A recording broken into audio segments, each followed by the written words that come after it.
അതേപോലെ തന്നെ നേർക്ക് നേരെ കൃത്യമായി തന്നെ വ്യക്തമായി തന്നെ ഒരാളെ ഇവൻ വ്യഭിചരിച്ചു എന്ന് പറയണമെന്നില്ല എന്നുള്ളതാണ് നല്ലൊരു വിഭാഗം പണ്ഡിതന്മാർ പറയുന്നത്. സൂചനയിലൂടെ പറഞ്ഞാലും ഈ ശിക്ഷക്കയാൾ അർഹനാകും, ഈ പാതകമായിട്ടത് പരിഗണിക്കപ്പെടും എന്നുള്ളതാണ് പണ്ഡിത ലോകത്ത് ഈ വിഷയത്തിൽ നടന്നിട്ടുള്ള ചർച്ചക്കൊടുവിൽ നമുക്ക് കാണുവാൻ സാധിക്കുന്നത്. അതായത് ഒരാളെ സംബന്ധിച്ച് നേർക്ക് നേരെ ഒരാൾ വ്യഭിചാരിയാണ്, ഇപ്പം വ്യഭിചരിച്ചിട്ടുണ്ട്, അല്ലെങ്കിൽ ഈ പെണ്ണ് വേശ്യയാണ്, അല്ലെങ്കിൽ ഇയാൾ വ്യഭിചാരിയാണ് എന്നൊക്കെ പറയുന്നത് നേർക്ക് നേരെയുള്ള പ്രയോഗമാണ്. ഇനി അതല്ലെങ്കിൽ നേർക്ക് നേരെ അല്ലാതെ ചില സൂചനകൾ പറയാലോ. ഒരു പെണ്ണിന്റെ അടുത്തൊരു കുട്ടിയുണ്ട്, ആ കുട്ടിനെ ചൂണ്ടിയിട്ട് പറയണ് ഇവൾക്ക് വാപ്പല്ല, ഈ കുട്ടിക്ക് വാപ്പല്ല എന്ന് പറഞ്ഞാൽ ഇവളെ ഭർത്താവല്ല ഈ കുട്ടിയുടെ വാപ്പ. അതിന്റെ അർത്ഥം എന്താ? ആ കുട്ടിയുടെ പിതൃത്വത്തെ ഇയാളുടെ ഭർത്താവിലേക്ക് നിഷേധിച്ചു കഴിഞ്ഞാൽ ഈ പെണ്ണ് വേശ്യയാണ്, വ്യഭിചാരിണിയാണ്, മറ്റാരിൽ നിന്നോ ഉണ്ടായ സന്താനമാണ് എന്ന് വ്യംഗ്യമായി പറയലല്ലേ അത്? അതും തെറ്റാണ്, അതും പാടില്ലാത്ത കാര്യമാണ് എന്ന് അത് വ്യഭിചാരത്തെ തന്നെ പറയലാണ്.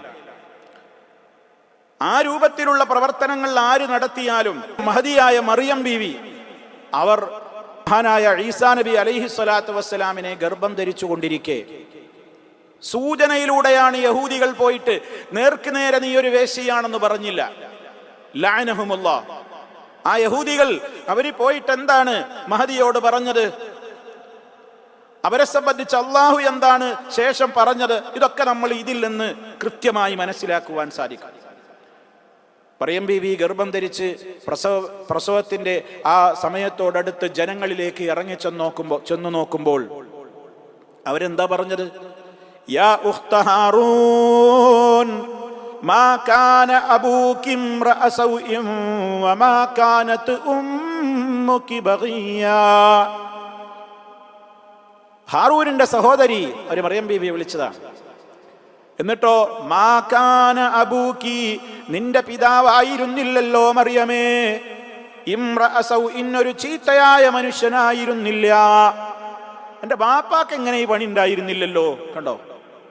മാത്രമല്ല അവര് പിന്നെ പറഞ്ഞതെന്താ? വമാ കാനത് ഉമ്മുകി ബഗിയാ, നിന്റെ ഉമ്മയും വേശ്യയായിരുന്നില്ലല്ലോ. പാപ്പര് മോശപ്പെട്ട ആളായിരുന്നില്ല, ഉമ്മി മോശപ്പെട്ട പെണ്ണായിരുന്നില്ല, എന്തേ നീ ഇങ്ങനെയായി? അതിന്റെ അർത്ഥം എന്താ? എന്റെ ബാപ്പി ഉമ്മിയൊക്കെ ശുദ്ധന്മാരായിരുന്നു, നീ ഈ കുട്ടി ആരുടേതാ? എന്റെ വയറ്റിലുള്ള ഈ കുഞ്ഞ് ആരാ? എവിടുന്ന് എങ്ങനെ ഉണ്ടായി നിനക്ക്? എന്റെ വാപ്പാക്കും ഉമ്മാക്കും ഈ തൊഴിലുണ്ടായിരുന്നില്ലല്ലോ, അവര് നല്ലവരായിരുന്നല്ലോ എന്നാണ്. അത് പോരെ? അത് മറിയം ഉമ്മയുടെ പേരിൽ ആ പിശാചുക്കൾ നടത്തിയ ഏറ്റവും വൃത്തികെട്ട ദുരാരോപണമാണത് എന്ന് അല്ലാഹു തആല തന്നെ പറഞ്ഞിട്ടുണ്ട്. വബികുഫിരിഹിം വഖൗലിഹിം അലാ മറിയമ ബുഹ്താനൻ അദീമാ. സൂറത്തുൻ നിസായിലെ 156-ാമത്തെ ആയത്തിൽ അല്ലാഹു തആല പറയുകയാണ്, വബികുഫിരിഹിം, ആ യഹൂദികൾ, അവർ അള്ളാന്റെ ശാപം കിട്ടാനുള്ള കാരണങ്ങൾ പലതാണ്. അവരുടെ അവിശ്വാസം നിമിത്തവും വഖൗലിഹിം, അവരുടെ വാക്ക് നിമിത്തവും അലാ മറിയമ, മറിയമിന്റെ മേൽ ബുഹ്താനൻ അദീമാ, വമ്പിച്ച അപരാധമാണ് അവർ പറഞ്ഞുണ്ടാക്കിയത്. ഏതായി അപരാധം? വ്യഭിചാരാരോപണം.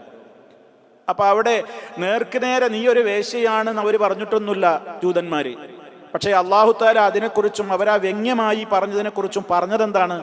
ബുഹ്താനൻ അദീമാ എന്നാണ്, വമ്പിച്ച അപരാധം എന്നാണ് പറഞ്ഞത്.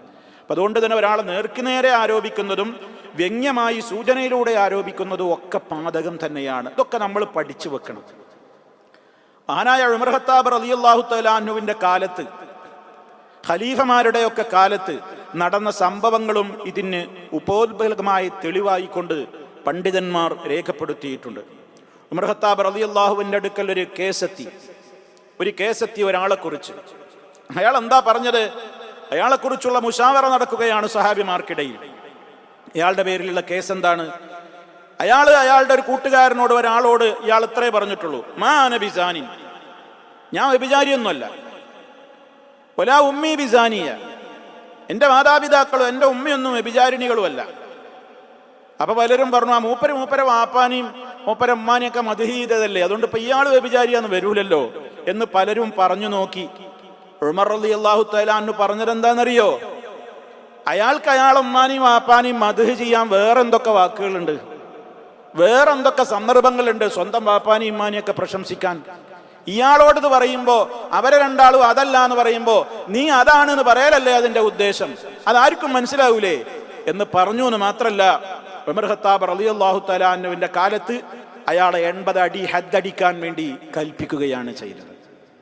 നേർക്ക് നേരെ പറഞ്ഞിട്ടൊന്നുമില്ല, സൂചന പറഞ്ഞതാ, വ്യംഗ്യമായി പറഞ്ഞതാ, അർത്ഥം വെച്ച് പറഞ്ഞതാ.